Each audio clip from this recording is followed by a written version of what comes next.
கைது பண்ண போகிறாங்க. இது கிட்டத்தட்ட ரொம்ப நாளாக எதிர்பார்த்த ஒரு விஷயம். இன்றைக்கி ஆதாரங்களுடன் விஜய் சிக்கியிருக்கிறார். அதாவது சிபிஐயிடம் விஜய் இஸ்லாமியர்களை பற்றி இவருடைய படங்களில் எவ்வளவு கொடூரமாக, எவ்வளவு கேவலமாக, எவ்வளவு தவறாக சித்தரிச்சான்றது ஒரு மானமுள்ள ரோஷமுள்ள இஸ்லாமியன் ஒவ்வொருவனுக்கும் தெரியும். ஒரு எடுத்துக்காட்டுக்கு அந்த நேஷனல் மீடியாவில் எழுதுகிறாங்க, விஜயினுடைய ஆதாரங்கள் சிபிஐயிடம் சிக்கிவிட்டது, விஜய் கைதாகிறார் அப்படின்னு எழுதுகிறாங்க. இந்தியா டுடேல, டைம்ஸ் ஆஃப் இந்தியாவிலாம் எழுதுகிறாங்க.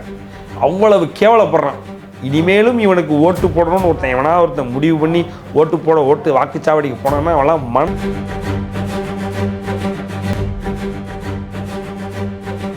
விஜய்னு குறைய மாத்துறது. ஜோசப் விஜய் தானே படத்தில், ஜோசப் விஜய்னு காட்ட வேண்டியதானே அவன் பேர். இளைய தளபதி ஜோசப் விஜய், தளபதி ஜோசப் விஜய்னு உடனே ஜோசப்பை தூக்கிற. பெரும்பான்மையான இந்துக்களுக்குன்னா பயம். விநாயகர் கூட பேசுறது, முருகன் கூட பேசுறது, முருகனுக்கு பை காட்டுறது, அது பண்ணுறது, இது பண்ணுறது, வேலாயுதன்னு பேரை வச்சு சுற்றுறது. வேலாயுதம் வருவான் நல்லா வந்து செய்ய போகிறாம வருவனே. அப்படி இந்துக்களுக்கு சார் ஒரு கூட்டம் கூட போகிறோம், கிணப்பே மக்க எவன் சொன்னாலும் விஜய் வர்றான்னு சொல்லிட்டா நாய் மாதிரி நாக்க தொங்கப்பட்டு வந்துடுவானுங்க. அந்த கூட்டத்தை கூட்டி அதை வச்சு நீங்கள் குழந்தைய வாயில் மிதித்து வாயை உடச்சி கொண்டிருக்கானுங்க. அது இல்லாமல் 9 சின்ன குழந்தைகள், பள்ளி செல்லக்கூடிய சின்ன குழந்தைகளை முதுகில் மிதித்து முதுகெலும்பை உடச்சி கொண்டிருக்கானுங்க, நெஞ்சில் மிதித்து நெஞ்செலும்பை உடச்சி கொண்டிருக்கானுங்க. அதாவது ஒரு ஒரு ஒரு கேவலமாக. வணக்கம், நான் சத்யன் ராமசாமி, அரசியல் விமர்சகர். ஸோ விஜயை கைது பண்ண போகிறாங்க. இது கிட்டத்தட்ட ரொம்ப நாளாக எதிர்பார்த்த ஒரு விஷயம். இன்றைக்கி ஆதாரங்களுடன் விஜய் சிக்கியிருக்கிறார். அதாவது சிபிஐயிடம் விஜய் தான் இந்த 41 கொலைகளுக்கும் காரணகர்த்தா, விஜய் தான் இந்த 41 கொலைகளை, அதாவது இந்த கொலைகள் அரங்கேறியதற்கு ஒரு முக்கிய காரணகர்த்தா என்பது போல் பல ஆதாரங்கள், குறிப்பாக வீடியோ ஆதாரங்கள் சிபிஐயிடம் சிக்கிவிட்டது. இதை கொடுத்தது யாருன்றதை நான் அப்புறம் சொல்கிறேன். சிபிஐக்கு இந்த துப்புகளை, இந்த ஆதாரங்களை யார் கொடுத்தாருன்றதை நான் சொல்கிறேன். ஆனால் என்ன மாதிரியான ஆதாரங்கள் அப்படின்னா, விஜய் போய் உட்காந்தோடனே விஜயிடம் கேள்வி கேட்கப்படுகிறது. என்ன கேள்வி அப்படின்னா, ஐயா நீங்கள் லேட்டாக போனதுனால தான் அதே நேரத்தில் ஒரு ஒரு ஒரு முக்கியமான ஒரு விஷயத்தை நீங்கள் பண்ண சொல்லி ஒரு பெரிய டீமு உள்ளே இறக்கியிருக்கீங்க. நீங்கள் லேட்டாக வேறு போயிருக்கீங்க, ஒரு காரணத்தோடு தான் லேட்டாக போயிருக்கீங்க. ரெண்டாவது, ஒரு பெரிய டீமை உள்ளே இறக்கி ஒரு வேலை செய்ய சொல்லியிருக்கீங்க. அது என்ன நான் சொல்கிறேன், அது உண்மையா அப்படின்னு சொல்லி விஜய்கிட்ட கேட்டிருக்காங்க. இல்லை சார் பொய், நான் அப்படிலாம் எதுவும் சொல்லவே இல்லை அப்படின்ற உடனே அது என்ன விஷயம்னு சொல்லுங்கள் சார் அப்படின்னு சொல்லி சிபிஐட்ட விஜய் கேட்குறார்.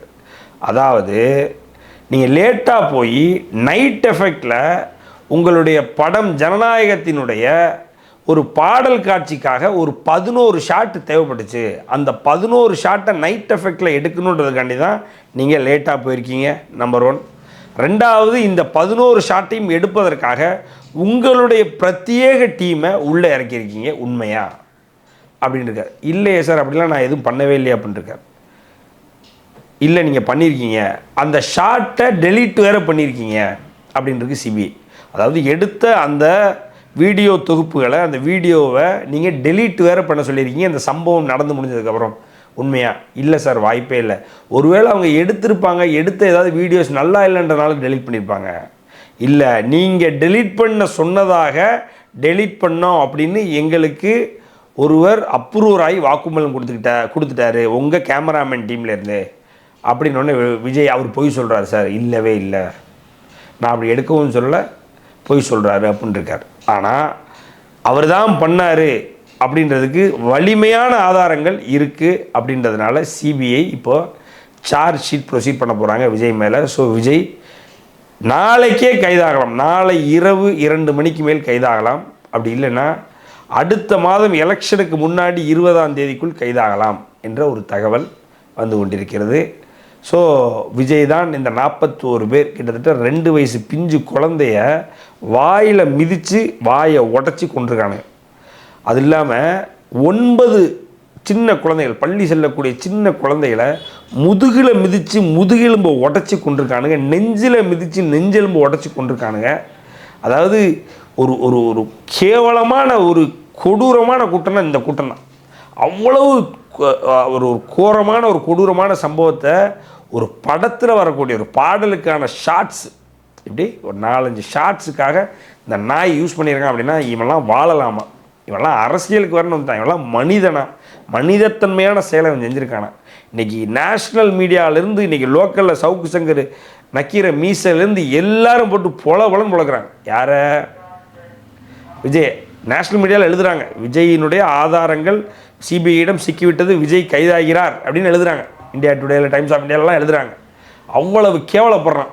இனிமேலும் இவனுக்கு ஓட்டு போடணும்னு ஒருத்தன் முடிவு பண்ணி ஓட்டு வாக்குச்சாவடிக்கு போனான்னா அவெல்லாம் மனசில் அவனுக்கு ஊனம்னு அர்த்தம். இவ்வளவு பெரிய சம்பவத்தை நிகழ்த்திட்டு கொஞ்சம் கூட ஈவு இறக்கம் மான ரோஷம் கூச்சமே இல்லாமல் என்ன தெரியுமா சொன்னால், உங்களுக்கு என்ன அடிக்கணும்னா என்ன அடிங்க, ஆனால் என்னுடைய ரசிகர்கள் எதுவும் பண்ணாதீங்க, நான் பனையூர் ஆஃபீஸ்லாம் இருப்பேன்னு சிஎமுக்கு வீடியோ போடுறேன். அதே மாதிரி இன்னொரு இடத்துல நான் காரணமே இல்லை, என் மேலே எதுக்கு சார் பழி போடுறீங்க சிஎம் சார் அப்படின்றான். ஆனால் இவன் தான் காரணம் அப்படின்னு இன்றைக்கி வீடியோ ஆதாரமே சிக்கிருச்சு. இன்றைக்கி அந்த வீடியோ சமூக வலைதளத்தில் இருக்குது, நீங்கள் போய் பாருங்கள். சத்யன் ராமசாமின்னு என்னுடைய ஹேண்டிலில் ட்விட்டரில் ஃபேஸ்புக்கில் எதில் போய் பார்த்தாலும் அந்த வீடியோ இருக்குது. அந்த வீடியோவை பாருங்கள். பார்த்துட்டு அப்படியே ஜனநாயகன் ட்ரெய்லர் நடித்து அதையும் போய் பாருங்கள். அதில் இந்த வீடியோவில் இருக்கிற அதே ஷாட் அந்த ட்ரெய்லரில் இல்லைன்னா நான் சொன்னதுபுறம் பொய்ன்னு நான் மாற்றிடுறேன். இதுதான் இந்த விஜய் பண்ணியிருக்கான். இதனால் 41 பேர் இறந்துருக்காங்க. 41 பேர் இறந்தாங்கன்றது தான் நமக்கு தெரியும். 125 பேருக்கு மேலே, அதாவது கஷ்டப்பட்டு 10 நாள் மேலே 15 நாள் வரைக்கும் கிட்டத்தட்ட ஹாஸ்பிட்டலேருந்து வெளியே வந்திருக்காங்க. அதில் ஒருவர் வந்து பார்ஷியலி இம்பேர்டு, அதாவது அவருக்கு காது கேட்காது. நமக்கு இறந்தவனை தெரியும். இப்படி எத்தனை பேர் இருக்கான்? அவனால் வாழ முடியுமா இனிமேல் நிம்மதியாக சந்தோஷமாக? யோசிச்சு பாருங்கள். உங்களுக்கு ஒரு காது கேட்காதுன்னு உங்களால் எப்படி இருக்கும்? அந்த கூட்டத்துக்கு போகிறதுனால அவனுக்கு ஒரு காது கேட்காது. அதேமாதிரி ஒருத்தன் பெர்மனண்ட்லி அவன் ஃபுட் வந்து டிஸ்லோகேட் ஆகிருக்கு பெர்மனண்ட்டாக. இனிமேல் அவன் ஊனம், அந்த வார்த்தை சொல்லக்கூடாதுமாங்க, ஆனால் இனிமேல் அப்படி தான் சொல்லணும். ஏன்னா அவன்லாம் விஜயை பார்க்குற போகணுன்னு விஜய் ரசிகரில் அவனுக்குலாம் அதான் அந்த வார்த்தை சரியாக இருக்கும். இனிமேல் அவன் பெர்மனண்ட்டு இனிமேல் அந்த பென்ஷன் வாங்கிட்டு உட்காரலாம். அந்த ஊனமுற்றோருக்கு பென்ஷன் கொடுப்பாங்க தெரியுமா, அந்த பென்ஷன் வாங்கிட்டு உட்காரணும். இப்படியான நிலைமையை உருவாக்கியிருக்கான். எதுக்காக? ஒரு பாடல் காட்சிக்காக. இதில் என்னென்னா, இந்த ஐடியாவை கொடுத்துருக்கிறது யாருன்னா நம்ம மலமாடு ஆதவர்ஜுனா. எப்படி அந்த டிஸ்கஷன் டீமில், இதில் ஜனநாயகன் படத்தோட டிஸ்கஷன் டீமில், சார் நீங்கள் ஜனநாயகன், நீங்கள் ஒரு எழுச்சி நாயகன், அதனால் ஒரு பெரிய கூட்டத்துலேருந்து வர்ற மாதிரி நாங்கள் சிஜி ஒர்க்லாம் பண்ண வேண்டியிருக்கும் சார். ஸோ அதுக்காக நீங்கள் வந்து க்ரீன் மேட்டில் ஒரு சில ஷார்ட்லாம் கொடுக்குற மாதிரி இருக்கும் அப்படின்னா இவன் பக்கத்தில் உட்காந்துருக்கான் போல. இவன் என்ன சொல்லியிருக்கான், சார் ஒரு கூட்டம் கூட போகிறோம், கிணப்பே எவன் சொன்னாலும் இவன் விஜய் வர்றான்னு சொல்லிட்டா நாய் மாதிரி நாக்க தொங்கப்பட்டு வந்துடுவானுங்க, அந்த கூட்டத்தை கூட்டி அதை வச்சு நீங்கள் ஷார்ட் எடுத்துக்கோங்கன்னு ஐடியா கொடுத்துருக்கான் அந்த ஆள். ஐடியா மணி பழகச்சி பரமசிவம். யார்? ஆதவர்ஜுனா. அதை சரி நல்லா இருக்குன்னு சொல்லி இவனும் சரின்னு இருக்கான் போல. யார்? விஜயும் மண்டே ஆட்டியிருக்கான் போல. அதை பண்ணதும் இல்லாமல் நான் முதல்ல சொன்னேன், இதெல்லாம் பண்ணியிருக்காங்க வச்சுருக்காங்கன்னு இதுக்கு தேவையான ஆதாரங்களை சிபிஐக்கு அனுப்புனதும் இந்த ஆதவர்ஜுனா தான்.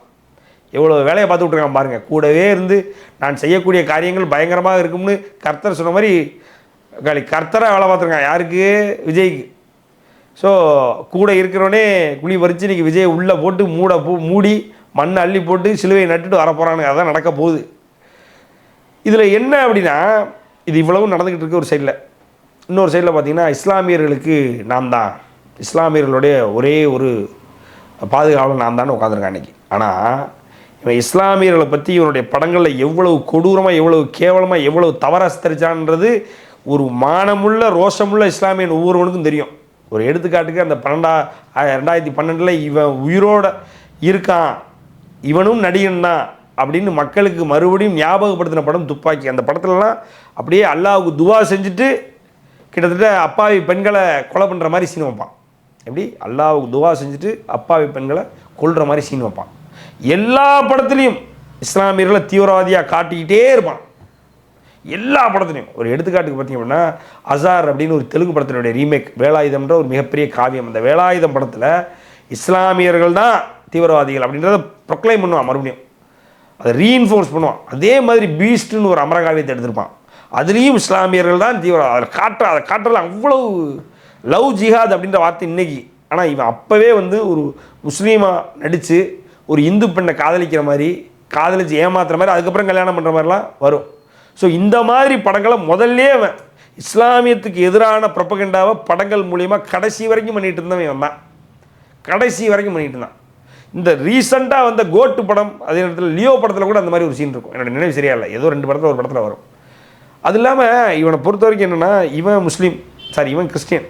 அதனால் வந்து இந்துக்கள் தானே பெரும்பான்மையினர் அப்படின்றதுனால விநாயகர் கூட நின்று பேசிக்கிட்டு இருக்க மாதிரி, விநாயகா ஒரு திருநாரை எடுத்து பூசிக்கிறது, விஜய்னு ஊரையை மாற்றுறது.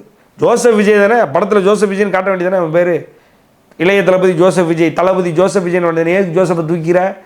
பெரும்பான்மையான இந்துக்களுக்குன்னா பயம். விநாயகர் கூட பேசுகிறது, முருகன் கூட பேசுகிறது, முருகனுக்கு பை காட்டுறது, அது பண்ணுறது இது பண்ணுறது, வேலாயுதம்னு பேரை வச்சு சுற்றுறது. வேலாயுதம் வருவான், காளி வருவான், நல்லா வந்து செய்ய அப்புறம் வருவனே.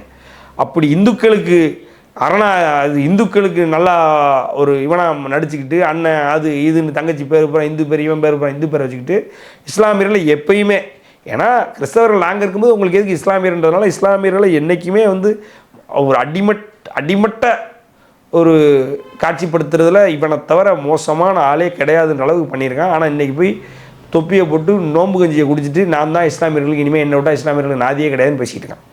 இதெல்லாம் ரொம்ப தவறு. இவன் வந்து அடிப்படையிலேயே வந்து ரொம்ப, அதாவது ஒழுங்கீனமானவன், ஒழுக்கங்கட்டவன். அதனால் இவனை வந்து ஒரு அரசியல்வாதியாக இல்லை, மனிதனாக கூட யாரும் பார்க்கக்கூடாது. இவனுடைய கட்சியை எந்த வகையிலையும் வந்து எந்த இடத்துலையும் வந்து டெபாசிட் கூட வாங்க விடாமல் பார்க்க வேண்டியது மக்களுடைய ஒவ்வொரு பொறுப்பும்.